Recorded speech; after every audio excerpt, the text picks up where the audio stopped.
रात का समय था और रमेश अपना रिक्शा लेकर गांव से बाहर जा रहा था। वो रतन की दुकान के सामने से गुजरता है तो रतन उसे रोक कर पूछता है, अरे रतन भैया, तुम ये रात के समय रिक्शा लेकर कहां जा रहे हो? तुम्हें नहीं पता चला क्या? आज हमारे गांव में डॉक्टर साहब आ रहे हैं। स्टेशन पर उन्हें ही तो लेने जा रहा हूं। अरे हाँ, याद आया।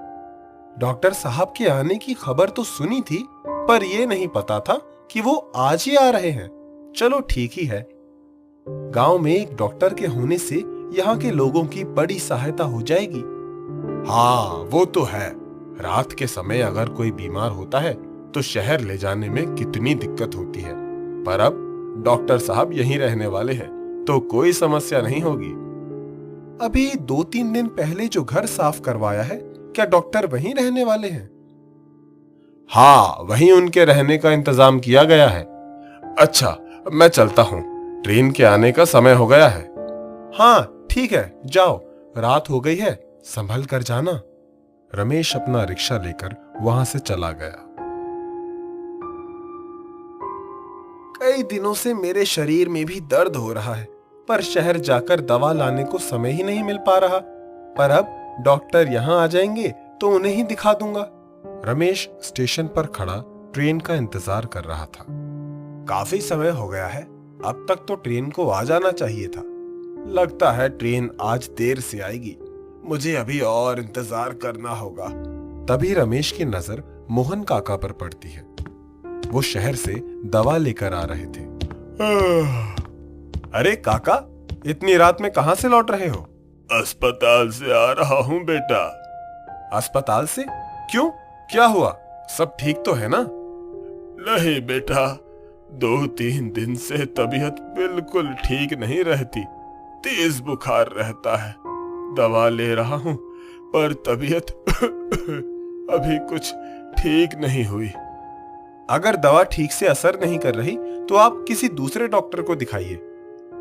वो बात नहीं है बेटा, दवा असर तो कर रही है, पर दवा समय पर मिल नहीं पा रही है। अब मगन को तो तुम जानते ही हो, उसको दिन भर में कितने काम होते हैं। वो रोज रोज जाकर दवा नहीं ला सकता, और तबीयत ना ठीक होने के कारण मेरी भी इतनी दूर जाने की हिम्मत नहीं पड़ती। बस यही समस्या है। तब तो फिर समझो आपकी समस्या हल हो गई। वो कैसे? अरे, आज हमारे गांव में एक डॉक्टर आ रहे हैं और वो सभी के इलाज के लिए हमारे गांव में ही रुकने वाले हैं। मैं आज यहाँ उन्हें ही तो लेने आया हूँ। अच्छा, ये तो बड़ी अच्छी बात है।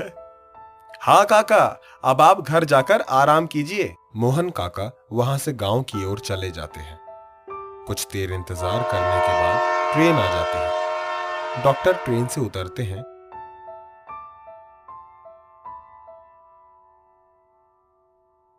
और इधर उधर देखने लगते हैं। तभी रमेश उनके पास आता है। डॉक्टर साहब, लगता है आप साधन ढूंढ रहे हैं। मैं अपना रिक्शा लेकर आया हूं, चलिए आपको गांव तक छोड़ देता हूं। हाँ ठीक है, पहले ये सामान उठाकर रिक्शा में रखो, और हाँ, बिल्कुल सावधानी से उठाना। जी, आप जाकर रिक्शा में बैठ जाइए, मैं सामान लेकर आता हूं। रमेश डॉक्टर को रिक्शा में बिठाकर गांव की ओर चल देता है। अच्छा डॉक्टर साहब, आपको यहाँ आने में कोई परेशानी तो नहीं हुई? क्यों, क्या हुआ? नहीं, बस यूं ही पूछा। वैसे तो ट्रेन हमेशा सही समय पर आ जाया करती थी, लेकिन पता नहीं क्यों आज देर कर दी।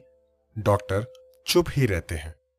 रमेश फिर से बोलता है, हमारे गांव में कोई अस्पताल या डॉक्टर नहीं है, इसलिए सभी को बड़ी परेशानी होती है। लेकिन अब आप आ गए हैं तो कोई परेशानी नहीं रहेगी। आपसे बड़ी उम्मीदें लगा रखी हैं। वैसे डॉक्टर साहब, आपको यहाँ आकर कैसा लग रहा है? इस बिछड़े हुए गांव में आकर किसी को कैसा ही लगेगा। यहाँ ना लाइट है, ना ढंग की सड़कें, और तुम मुझसे फालतू के सवाल पूछना बंद करो और थोड़ा जल्दी जल्दी पैर चलाओ। वैसे ही बहुत देर हो चुकी है। रमेश और तेजी से रिक्शा चलाता है और कुछ देर बाद एक घर के सामने आकर रुकता है। आइए, यहाँ आपके रहने का इंतजाम किया गया है। मैं आपका कमरा दिखा देता हूँ। रमेश डॉक्टर को लेकर घर के अंदर आता है। हाँ, ये है आपका कमरा। आप आराम कीजिए, तब तक मैं आपके लिए कुछ खाने को लेकर आता हूँ। नहीं, उसकी कोई जरूरत नहीं है। क्यों, क्या हुआ? आपको आने में देरी हो गई है। भूख तो लगी ही होगी। अगर आप बाहर का खाना पसंद नहीं करते तो कोई बात नहीं, आप जरा रुकिए, मैं अभी आपके लिए खाना बना देता हूँ। अरे, मैंने कहा ना जरूरत नहीं है। मैंने ट्रेन में खाना खा लिया था, इसलिए तुम अब मुझे परेशान करना बंद करो और जाओ यहाँ से। ठीक है, आप आराम कीजिए, मैं चलता हूँ। किसी भी चीज की जरूरत हो तो मुझे बुला लीजिएगा, मैं यहाँ पास में ही रहता हूँ। मुझे भला तुम्हारी जरूरत क्यों पड़ेगी? डॉक्टर दरवाजा बंद करते हैं और आकर बिस्तर पर लेट जाते हैं। कुछ ही देर में उनकी आंख लग जाती है। करीब आधी रात को जब वो गहरी नींद में सो रहे थे, तभी कोई बाहर से दरवाजा खटखटाता है। दरवाजा खटखटाने की आवाज काफी तेज थी, जिससे डॉक्टर की नींद टूट जाती है और वो गुस्से में उठकर बैठ जाते हैं।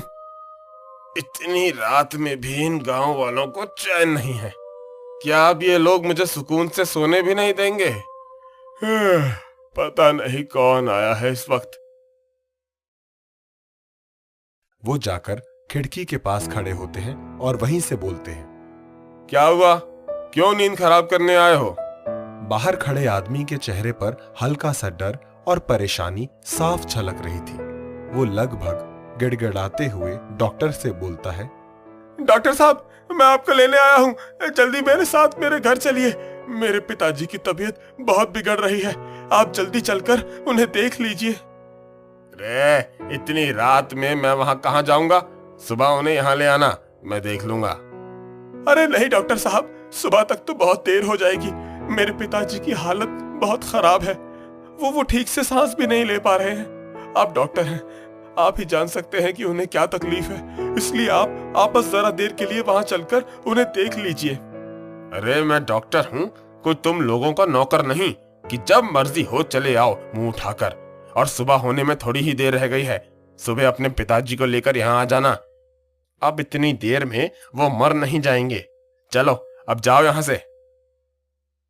इतना बोलकर डॉक्टर जाकर आराम से अपने बिस्तर पर लेट जाते हैं।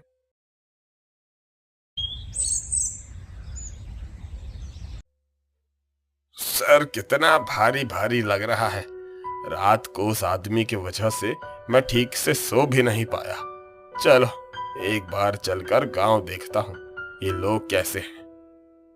डॉक्टर गांव में घूमने के लिए निकलते हैं, तभी रास्ते में उनकी नजर कुछ लोगों पर पड़ती है जो एक शव को लेकर जा रहे थे।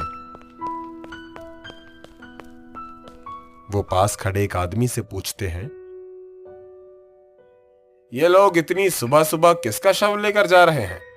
कौन था वो आदमी और क्या हुआ था इसे? आप इन्हें नहीं जानते, ये हमारे गांव के पुराने हेडमास्टर थे।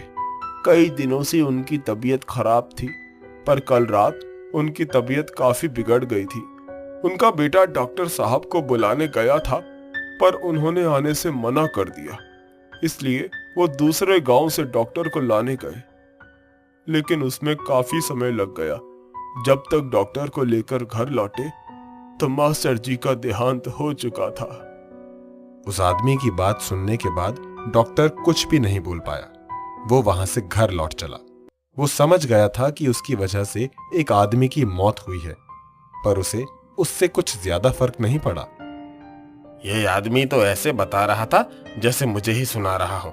अरे अब वो हेडमास्टर मर गया तो इसमें मेरी क्या गलती है? दुनिया में कितने ही लोग रोज मरते हैं।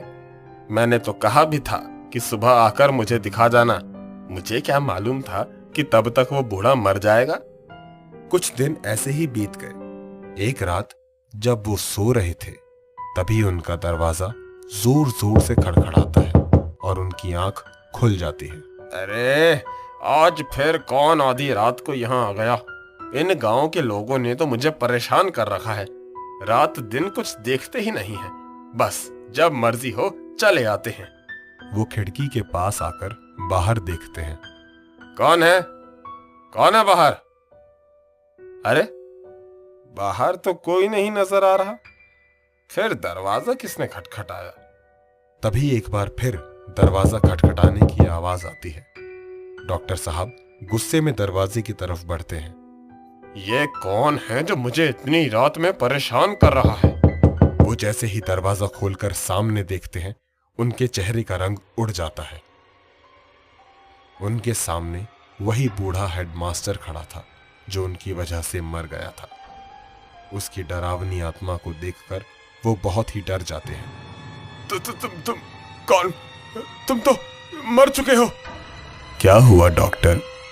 तुम मुझे देखकर डर क्यों गए? उस रात तुम मेरे लिए नहीं आए तो मैंने सोचा क्यों ना आज मैं ही तुमसे मिलाऊं। तुमने मेरे बेटे के साथ आने के लिए मना कर दिया था, लेकिन आज मैं तुम्हें अपने साथ लेकर ही जाऊंगा। ये कहते हुए वो डरावनी आत्मा डॉक्टर के साथ घर के अंदर आ गई। बचाओ बचाओ, कोई बचाओ मुझे, कोई बचाओ, ये भूत भूत, ये मुझे मार देगा। हे राम, कोई बचाओ मुझे।